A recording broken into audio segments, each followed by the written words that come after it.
I think we'll go ahead and get started. So hello, everyone. My name is Laura Perrings. I'm the Director of Programs and Education here at Rare Book School. And I am joined by Laura Eidam, who is our Program Manager. The format today will be fairly informal, but we're going to start with, last person, great. We're going to start with a section where Laura and I will kind of cover some basic information. We're going to walk through the application process to cover some of the questions that we've been receiving. We'll address some scholarship and fellowship questions that are fairly commonly asked. And we're going to give you an overview of what you might expect during the virtual course weeks this summer. And then we will turn to a live Q&A if you have any additional questions on top of those that you sent us before we met today.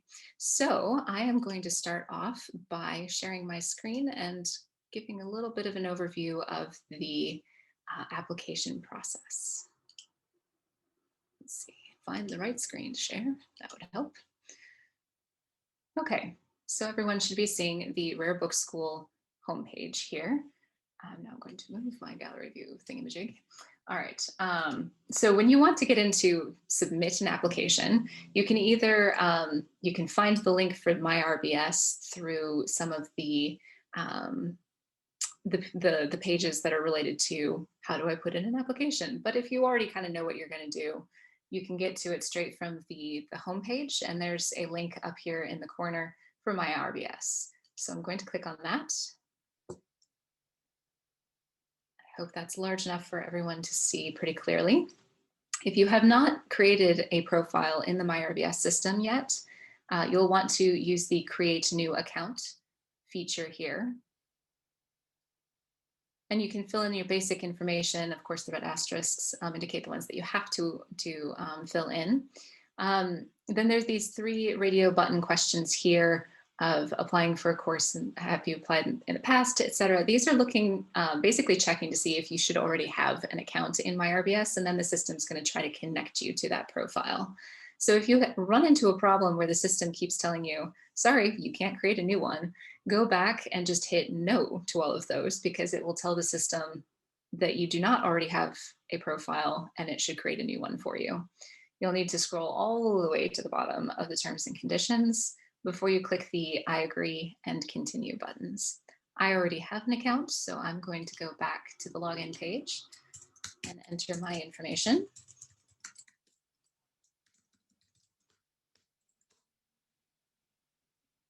All right, don't save. Okay, so this is your profile homepage. You can create, enter in information about things like your name and address. Education history and employment history can help the faculty to make, evaluate what your experience level might be on a particular topic for the course that you're applying for. Emergency contacts you really don't need to worry about until you've been admitted to a course. But for our purposes today, you are most interested in apply for a course, this button here. You'll also see the table at the bottom that will list your current course applications, your course history, and your tuition payment history.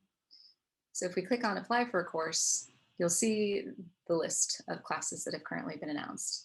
We are expecting to be announcing 4 or 5 new classes as soon as possible, so keep an eye out for those. But for the ones that have already been announced, if you want to go back and check the course description, you're thinking, oh gosh, I think they said that there was something that I was supposed to address in that personal statement. You can click on the title there and it'll take you over to the description so you can take a look. There's usually information about, this one's, I think maybe not the best, let's say G10 instead of G20. You'll find information about in their personal statement applicants should describe, etc. So you'll want to make sure that you do address that in your personal statements. Make sure that the personal statements, which only need to be about a page long, single spaced, are very tailored to the specific class that you're applying for. And you want to cover things like your past experience in this field, what you want to get out of the course, and make sure that if there's any reference to, please explain your knowledge of Latin or of Spanish, for example, that you do address those questions in the statement. Then if you want to check out the reading list, you can also click on the link here on this page, but to submit the application, click the apply button. So you want to upload your personal statement, which needs to be a doc, a docx, a txt, PDF, or RTF format. It helps if you use the format here for labeling your personal statement just in terms of processing, but it isn't a requirement. So that's, if you run into any trouble uploading your personal statement, that's not the reason. the name of the file is not the reason, but I'll get to a quick workaround in a moment. So generally, you should be able to say select, find your file. Let's say I have my G10 app statement right here. And then I'm going to go down to the bottom and say submit. So then when I scroll down to my current course applications table, I'll see that course there. And if you get prompted with a, if you get an error message, that usually happens if you've saved a course application without actually submitting it. So if you save and return for later, for example, and then you come back in and try to do it, it might give you an error. This is a bug in the system that we're working on. But if you go back to your home page, the easiest way to solve this is simply to, for your in progress application, there's a delete button. So you want to delete the in progress one and then just recreate a new application, and it should go through just fine. If it doesn't, please email rbsprograms@virginia.edu and we will figure it out. So I'm going to say, yes, I want to delete that record. If I submitted for 2 courses, I would then have the option, I would want to make sure that I filled in the course load field. You can also see this in the application screen if you're applying for a second course. I don't know if it'll show me if I don't upload something. Yes. So if you create a second application, you'll then see an indicate maximum course load field here at the bottom. So this is a very important step, especially this year with our shorter course options that can be taken in combination with some of our scholarships, fellowships. So if you have more than one course in here, you'll want to make sure that your course preference is up to date. And you can do that by clicking on the change preference button and then choosing from the drop-down list. The reason we use this feature, this max course load plus the course preference, has to do with the number of your applications that we will release to the faculty in the first round admissions cycle, and then in any subsequent cycle or round as you are hearing back from the faculty about perhaps you got waitlisted for a course and so we need to release the next one. So if you submit 3 applications, but you indicate that you can only take 2 in that summer, we are only going to release your first and second preference as long as they're not in the same week. And so that third one is just lingering until maybe you aren't admitted for a course, maybe you're waitlisted and you decide you want to try out for that third one after all. And so then we will release it. And this does cause some confusion, but we do this because we get hundreds of applications every year.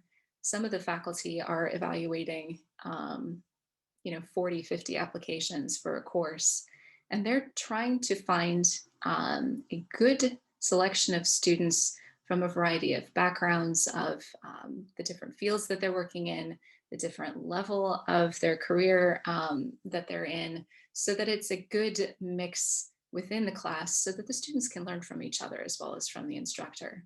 And so if we release every application that has come in for G10, and David Whitesell selects his top 12 out of that group, but then those people also got into another course that they actually maybe preferred and were more excited about, and so they all shift out he then has to go back and reevaluate everything. And it just causes a lot of confusion and a bit of trouble on the faculty and the administration side. So that's why we ask that you indicate the maximum course load and your course preference ranks. I think, Laura, am I forgetting anything that I need to cover there? I don't think so. All right, then I think I will stop sharing my screen. All right.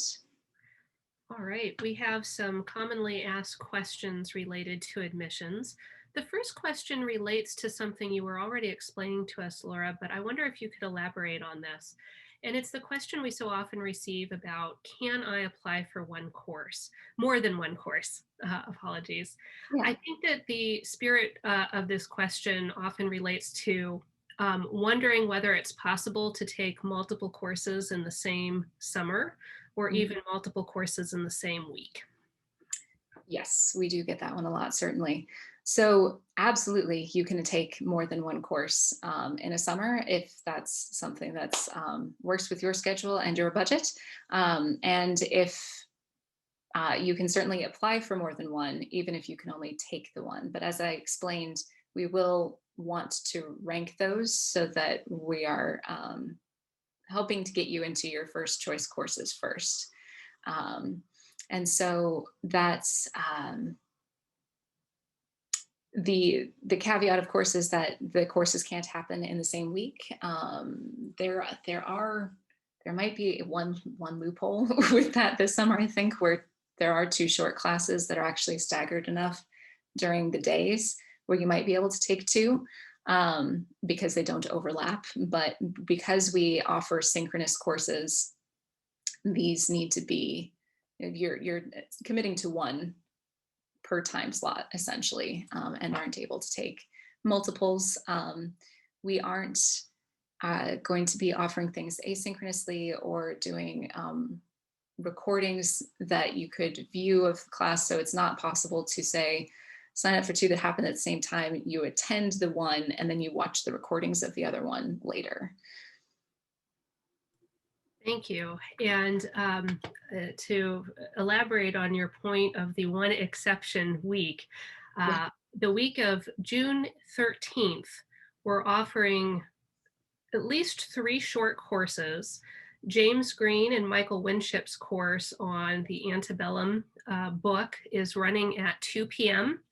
And Roger Chartier and John Pollock's Textual Connected Histories course, as well as Tara Bynum's 6 Degrees of Phyllis Wheatley's course, are running at 11 a.m. So in theory, you could take one of those 2 morning courses and then James Green and Michael Winship's course in the afternoon. But so far, that's the only week where it's possible to take 2 courses at once.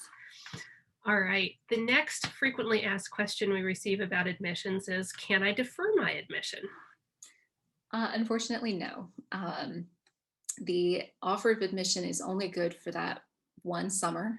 So this is in part because, as I said, we get so many details that need to be kind of taken into consideration. The faculty are the ones who are making the decisions about their admissions to a course. And we have enough variation in which classes run which summer. So if you get into a course this summer and you want to defer it for next year, that class might not actually be offered next year. It might not run again until 2024. So it's a little bit tricky to track things. I guess probably more likely 2023. It's difficult for us to track that information, but it's also just you will need to apply again. Certainly mention in your personal statement that you were admitted in a past year, just to remind the instructor.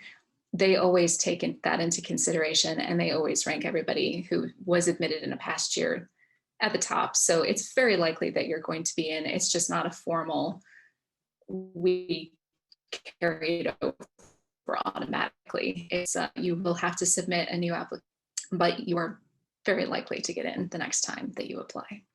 All right, thank you. Next questions. When are admissions decisions made? And after I'm admitted, how long do I have to accept my place in a course? So when we release the first round group of applications, and that's every application that has come in from the moment that we announced that applications were open until March 8th this time around, we release all of those the days after that first round deadline, so the 9th and the 10th. And then we ask the instructors to take 2 weeks to evaluate things and get their answers back to us. So theoretically, ideally, one should be hearing 2 weeks after the 10th. Uh, it does often happen that, of course, life happens, and sometimes the staff or the faculty rather get a little bit bogged down in their own work, so they might take a little bit longer to finish their decisions. But we certainly do want to get those answers back to you as soon as possible, so that if you didn't get into your first choice course, you can be applying for another one and have a good chance of getting into that class in the next round. So it's usually about a 2 week turnaround is the answer that we would say, but please have some patience, because sometimes it might be 3 weeks. On unfortunate situations, it might be 4 weeks, but we'll be in communication if that happens. Great, thank you. Oh, and I think you Oh, asked about the payment too, right? yes, if someone is admitted, how long do they have to decide to accept that place, and how long do they have before they need to pay for the course? So again, it's the 2 week number. So you'll have 2 weeks to accept your spot. And at that point, you will need to pay a $250 deposit. That deposit is non-refundable. So that's why we give you the 2 weeks to make your decision about whether or not, yes, I'm going to commit to taking this course. After that, you then have the rest of your payment is due 1 month before the start date of your course, and you will receive automatic reminders from the RBS system uh, to prompt you so that you won't forget. All right. What if I've applied for a course but then decide I'm no longer interested and I want to apply for something else? Please go right ahead and put in an application for that new course, but also write to our admissions officer, Somé Louis, and she will then go into the system and make that application for the course you're no longer interested in inactive, so that we don't release that to the faculty.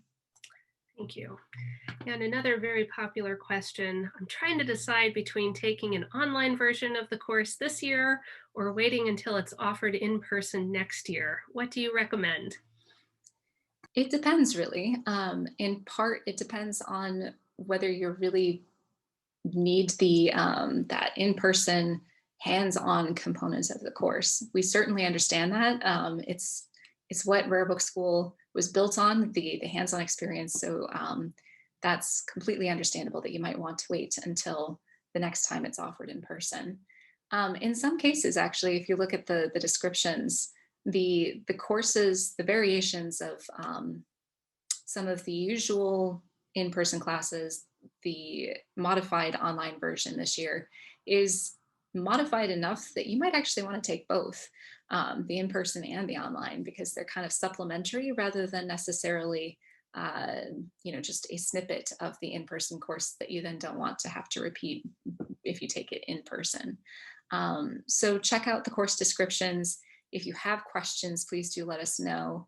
The faculty have been working very hard to make sure that the courses are going to be meaty and robust enough to really meet the needs of our students. So I hope that you certainly will be really seriously considering taking the online options this summer.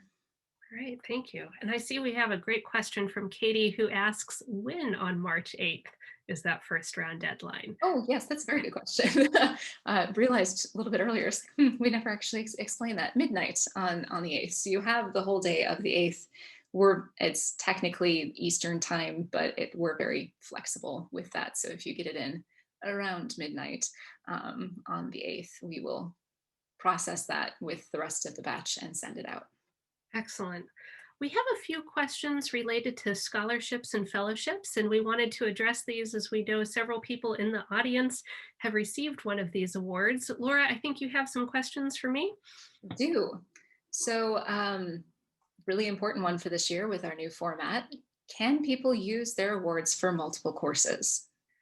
In most cases, you absolutely can. So typically, you'll find that you'll be able to use a scholarship this year for either one 22-hour course or two 10-hour courses, one 10-hour plus one or two 6-hour courses, or three 6-hour courses. So it's really a mix and match system this year.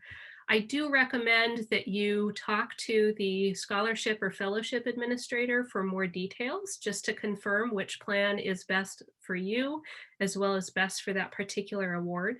The contact for the SOFCB fellows is Donna Sy, as well as Barbara Heritage. The contact for the Cultural Heritage Fellowship is Marian Toledo Candelaria. Laura Perrings is the contact for the Lang Fellowship, and I'm happy to answer any questions about general scholarships. Realize that's a lot of people to keep track of. So when in doubt, feel free to email us at rbs_scholarships@virginia.edu. All right. Next question is a scholarship automatically applied to a person's course when they're admitted? Great question. It is not applied automatically. You have to apply it within my RBS. This year poses a few complications because we're inviting scholarship and fellowship recipients to apply for multiple courses if they're interested in the short offerings. So please stay tuned for details. We will be reaching out to everyone via email with more instructions on how to apply your award for a course or a set of short courses. All right. The deadline to apply for rare book scholarships, of course, was November 1st. Can people still apply for funding? Yes, was indeed November 1st. However, if you're admitted to a course and you find that you can't afford the course, please write to Laura Perrings with a brief statement of financial need and an explanation of why the course is important to take this year. She would be happy to hear from her. You can find her email address on our website. And Neil, who is assisting us today, Neil, if you could enter her email address in the chat as well, that would be great. All right. For the next portion, we're going to take just a few minutes to cover what a course week online is going to look like for Rare Book Schools. This is a new experience for all of you as well as all of us. So I need to take just a couple minutes to give you a broad overview, and then during the live Q&A, we're happy to take any additional questions. So most of our courses are running on weekdays between 11 a.m. and 5 p.m. Eastern Time. And we're trying to run 5 to 7 courses in each of our summer weeks. This is really intended to promote a sense of community, which I'll talk about in just a moment. All of our courses are going to be meeting via Zoom, and they are primarily synchronous in nature. Some of the courses are going to include some asynchronous homework activities or exercises. They might also feature, as part of the main course session, some group exercises or breakout sessions.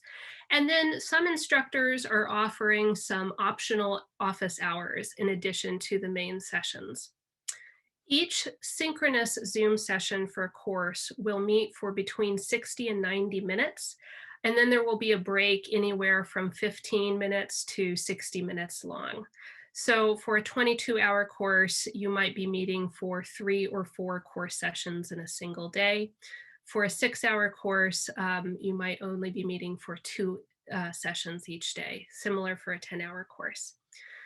Each of our course weeks begins with a welcome talk on Sunday, similar to Michael Suarez's traditional welcome on Sunday for the in-person Charlottesville courses. This will be held via a social media platform equivalent to Zoom. In addition, we will be hosting a lecture every single week, as well as some optional social events, and we'll have our traditional closing reception on Fridays.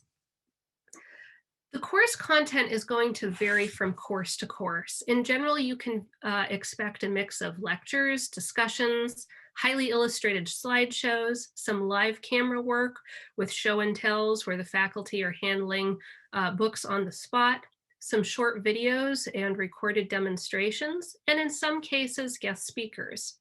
The courses are very much collaborative in nature, and they are discussion based. Every course is going to feature plenty of opportunities to ask not only the faculty members, but other students plenty of questions. So you can expect to be interacting a great deal via chat and via the video feeds. And this is one of the main reasons why our courses are synchronous in nature this summer. To participate in an online course, you are going to need a strong internet connection.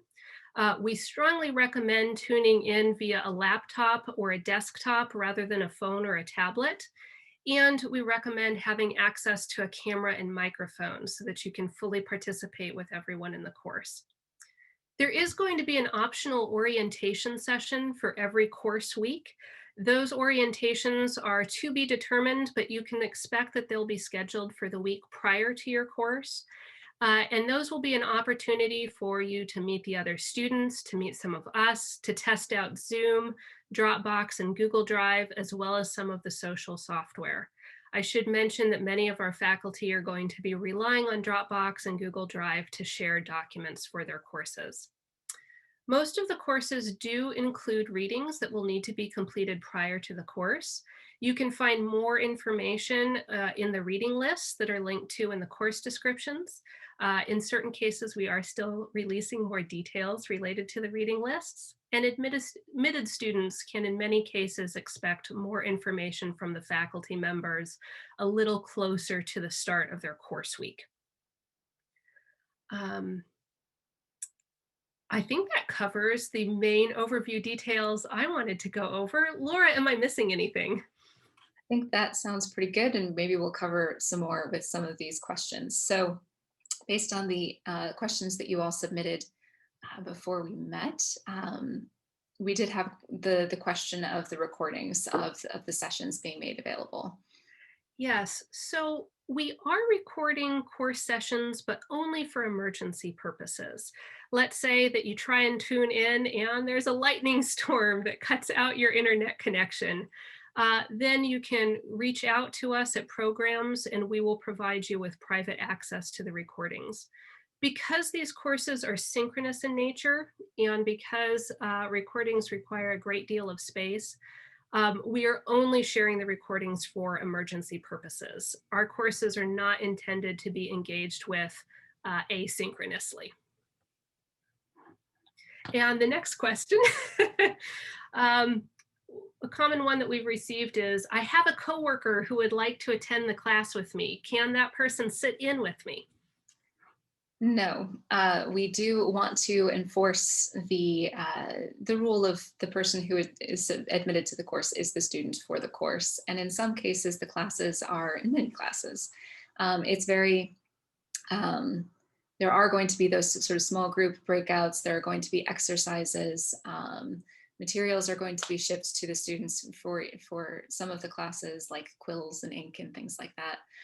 So it is intended to be the student who is admitted to the course who is attending the course.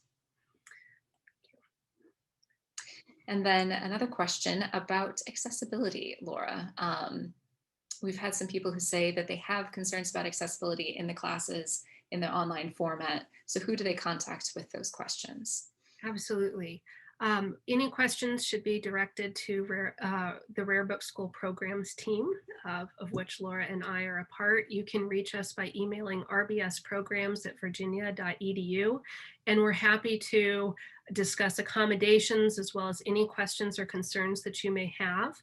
One accommodation that we're making part of all of our courses this summer is closed captioning using Zoom's live transcript feature. In fact, we have enabled it for this conversation. I believe Neil mentioned it in the comments. And if you'd like to test it out now, I would invite everyone to look for the button at the bottom of their screen that says live transcript.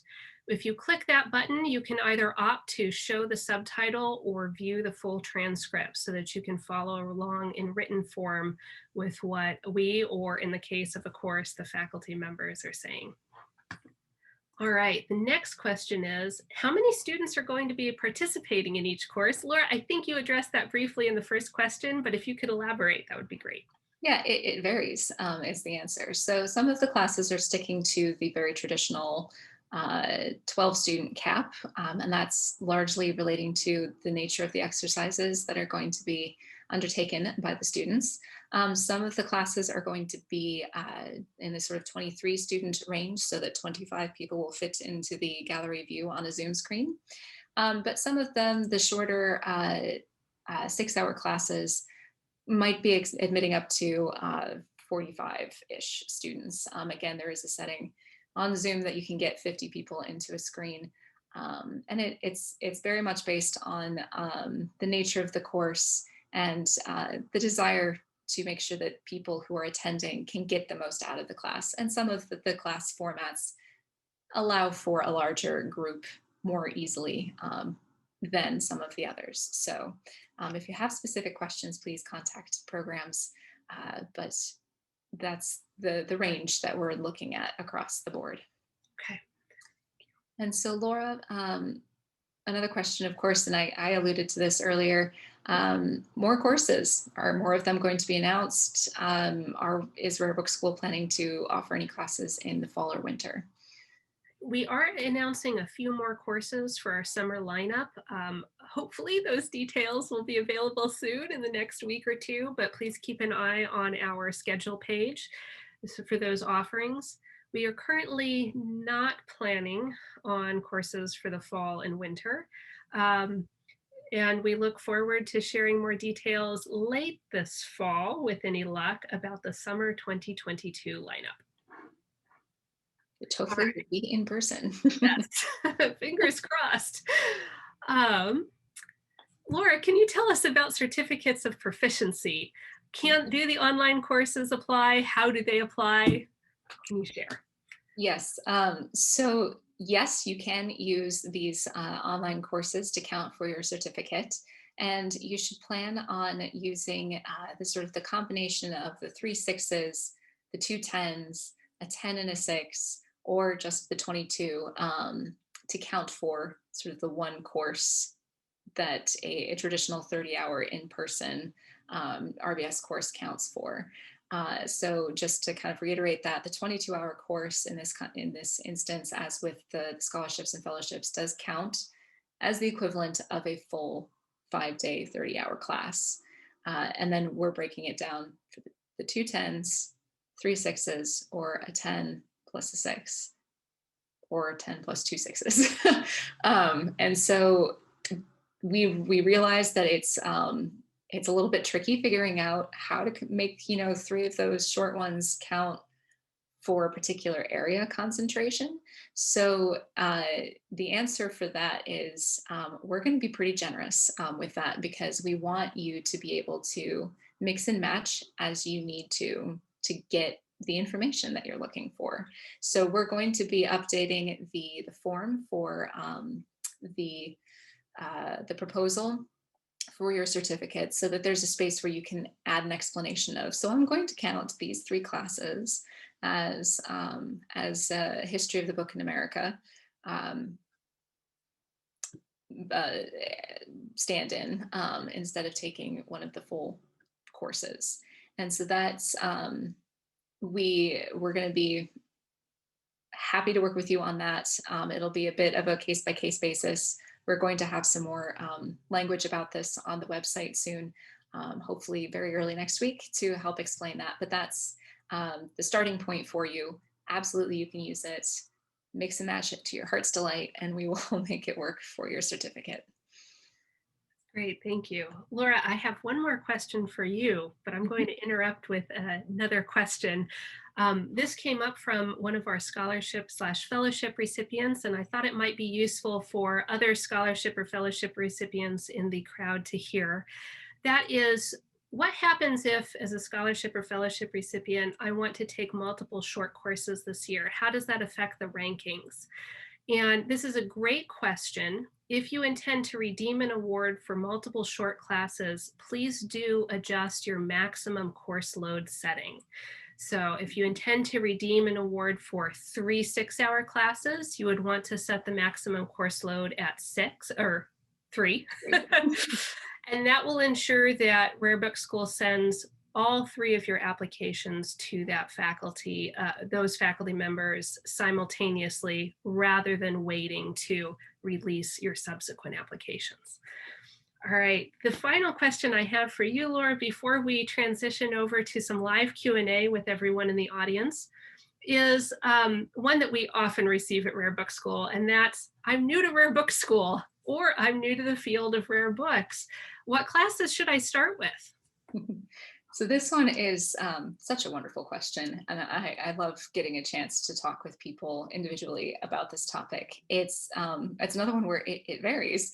It depends a lot on what field you're working in, what your background experience might be, where you're hoping to go with your career or your studies, so that you're really starting with the sort of introductory courses that are going to help to build as you continue through, if you want to take more RBS courses or taking courses at other workshop type institutions. So generally speaking, you can go to the course schedule or the course descriptions, where you can see on the website, our course descriptions page has like the full list of courses that we kind of pull from for each year. They're not all offered every year, just to make sure that that's clear. I know it gets kind of confusing, but you're going to be wanting to look for things that have introduction in the title. It's usually a good starting point. The classic answer is start with H10, the history of the book 200 to 2000. Unfortunately, one of the instructors of that class has decided to retire from teaching for Rare Book School. So that one is not on the lineup for this year, as you may have noticed. So we are working on a new iteration of that. It'll be debuting in 2022. But if you're looking for something for this year, taking a look at the descriptions, if you're really interested in sort of, you're new to librarianship, maybe there's a particular library category course that would be best for you. In general, I would say that the historical survey classes are a really, really solid place to start.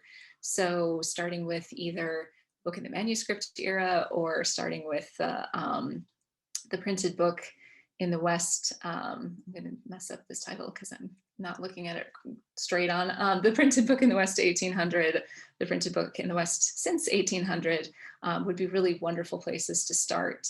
If you're a bit more interested in learning about, like, okay, I know the general gist of like the cultural elements of what was happening with the development of the history of the book, particularly in the West, maybe I don't want to take the survey course. I really need to know more about, okay, I've been put in charge of a collection at my library, and I really don't know much at all about these books as physical objects. I don't know what I'm looking at, kind of thing. I don't know how to handle them. I don't know how to interpret them for visitors to the library. So in that case, something like G20, the printed books to 1800 description and analysis, might be a really great place to start. That one is going to teach you more about, okay, so is that calfskin? Is it sheep? Is it goat? And what kind of binding is it? How can you know from looking at it where it was made, when it was made, provenance marks, the paper type, the typography, the printing process that was used to create the object, and of course looking at things that are maybe you need to learn more about the history of the book in the East, and so maybe taking the history of the book in China would be a better option for you. So maybe that's too vague of an answer, but it really depends a lot on the person. And if you want to have a conversation further in our Q&A here that we're about to kick off, I'd be happy to answer more direct, specific questions. All right, thank you so much. So yes, we are happy to take your questions live right now. If we somehow missed answering something that you asked in the registration form, if you'd like to know more about particular courses, basically any questions related to Rare Book School are welcome. We will be here until 1 p.m. Or we can conclude earlier if no one has any additional questions. And we're happy to take questions via chat or if you'd like to use the raise hand icon so that we can help you unmute, so you can ask them live, so to speak, we're happy to do that too. And we will just pause here for a second to make sure everyone has a chance to think of something if you are itching to ask us more about Rare Book School.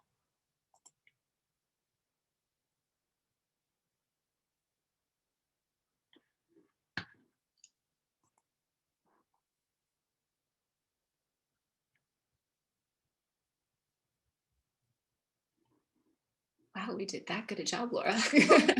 All of the questions. There's a lot to digest.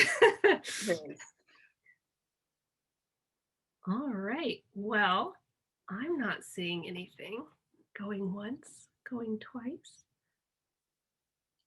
I think we'll go ahead and wrap it up. But before we do, Neil, if you could enter the RBS programs email address in the chat for everyone, that would be very helpful. It's just rbsprograms@virginia.edu. I mention this because it's a great way to get in touch with us with any questions. That email account is read by Laura Perrings, myself, admissions officer Somei Louis, program assistant Flannery Wiest, and Neil, who is our RBS online project manager. And we're always happy to hear from you.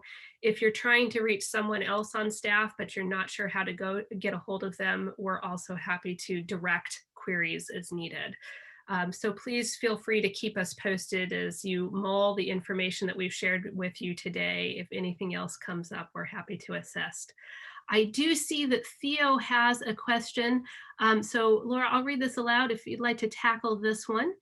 Are there parameters such as word count, spacing, font for the one-page personal statement? Also, Theo's primary interest is in photography, but sees that a lot of value in many of the courses offered. Can you share your insights or thoughts on that synergy and opportunity for interdisciplinary work? So to answer the first part first, in terms of the parameters for the personal statement, we're not very strict on word count or anything like that. It's just sort of in general, aim for about one page single spaced. We find that that's usually where the instructors get enough detail without going into too much detail from the students, so that they can make their evaluation of the application. I should also mention that there are a few classes, none that are running this summer, but just in general, there are some classes that require an additional supporting document. And that information will be found in the course description. It's usually down toward the bottom of the opening text. And I think that's just the cataloging course and the Spanish American Textual Technologies course that will be is one of the classes that we're hoping to announce here very soon in terms of a short version, but will also be running next summer in person. Then in terms of the photography and synergies in interdisciplinary work, it is a tricky question, and it depends, I think, a lot on whether you want to focus on the thing that is the specific topic that you want to look at, but as well as hoping to find those wonderful exchanges of ideas and places where things are overlapping by taking some of the other courses. I mean, interdisciplinary work is one of I think the more exciting areas that are like, it's so wonderful to see so many people working at intersections between fields recently. And it's something that I think Rare Book School really helps to foster. As somebody who went through an English PhD degree, you know, everything is very siloed and everybody's working on their specific thing, and you don't really get a chance to chat with people who are in art history or the history department. But when you come to Rare Book School, you're in a classroom with people from all sorts of different fields, and you get to hear what the archivist has to say on the thing that, you know, the conservation person has a different perspective on. So I'd say that the synergies can really spark a lot of really exciting new research questions or new project ideas for your work. I don't know if I'm answering exactly what you were hoping to get there, so feel free to ask an additional question if I haven't covered it all. Thank you, Laura. We also have a question from Georgiana. Apologies if I've mispronounced your name, who asks, could you please elaborate on criteria to receive scholarship for RBS classes? And I'm happy to take this one. So we, first of all, a little bit of background. We traditionally open applications for scholarships every fall. Applications go live in August or September, and the deadline is traditionally November 1st. We offer about 30 different general scholarships. Most of our general scholarships are for people new to Rare Book School who have never taken a course before. We also offer the William T. Bice Scholarship, which is expressly for returning Rare Book School students. In the case of most of our general scholarships, special consideration is given to applicants who are at the beginning of their careers or who represent or serve underserved communities. In addition, especially for the William T. Bice Scholarship, we prioritize those with demonstrable financial need, especially those who come from small institutions or serving those at institutions with a primarily underrepresented population. So that feeds into our criteria. Scholarship applications are read by committees made up of people from different aspects of the Rare Book School, Rare Book field, from booksellers to academics, librarians, even book artists, all play a part in choosing who receives those awards. And then this year we had the Special Access 2021 Scholarship designed specifically for this year for people whose institutional funding or general funding to attend a Rare Book School course had been cut. Now, while the application cycle has concluded with that November 1st deadline, in case any of you didn't hear the first portion of today's event, I do want to reiterate that if you apply for a course, are admitted, and decide that your funding situation is such that you may not be able to afford to come to Rare Book School, please reach out to Laura Perrings. Please send her an email explaining your financial need and why you're hoping to take a Rare Book School course this year, and she can consider the possibility of issuing additional funding. Laura, I'm not sure if you want to expand on that opportunity, but those are the gist of the details related to scholarships. Yeah, we just to clarify, it is I'm not the only one making the decision about those additional scholarships. We do have a small committee put together, and so we will be weighing, as the criteria sort of suggest, the financial need level and sort of the urgency of taking the course this year as part of our decision making, the main part of our decision making, of course. Thank you. So it looks like we have another question, Laura. Just gonna jump in and read it out. What courses would you recommend for someone with a PhD in early modern English literature who is interested in learning more about library science and archives? Oh, that's a nice one. Let's see. For the classes this summer, let's see, the library sciences. In some ways, depending on what elements of the library science you're interested in undertaking, something even kind of maybe a little out of the box. The scientific analysis of the book might be a really interesting one to learn more about things like the polyspectral imaging, carbon dating and things like that, and the sort of DNA testing that can be done to learn more about those books. I know a lot of that gets played into the medieval and early modern books and research that's going on currently.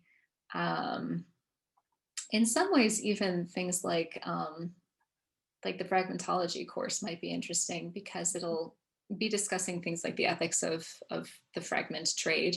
And I very much suspect that Lisa Fagan Davis will be covering topics of like, what do you do with these fragments that are in your collection? How do you teach with them?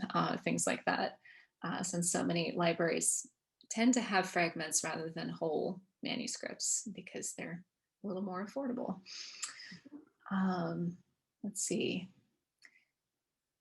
The one that's not being offered this summer, but that might be interesting, it would be the Introduction to Special Collections Curatorship. I think we just tweaked the title on that one.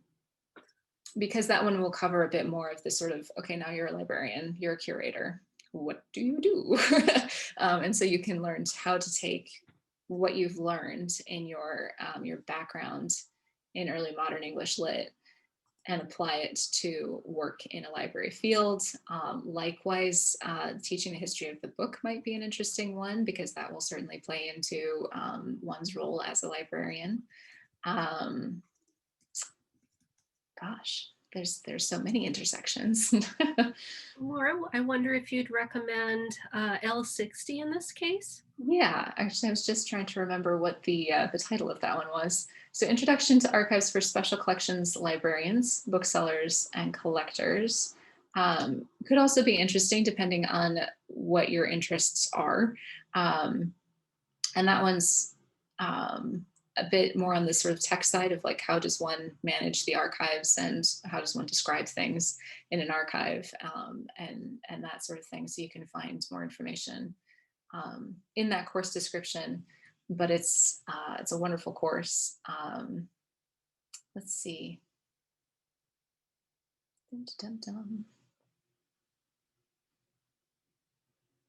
Yeah, I think those are maybe the ones that I would start with. Of course, if you're interested in learning more about the reference resources that librarians are using or that scholars use, one of Joel Silver's courses might be very interesting. We're running the L25 reference sources for researching rare books course this summer. All right, thank you. I'm not seeing any other questions, but pause just a moment here in case anyone has anything else pressing they'd like to ask.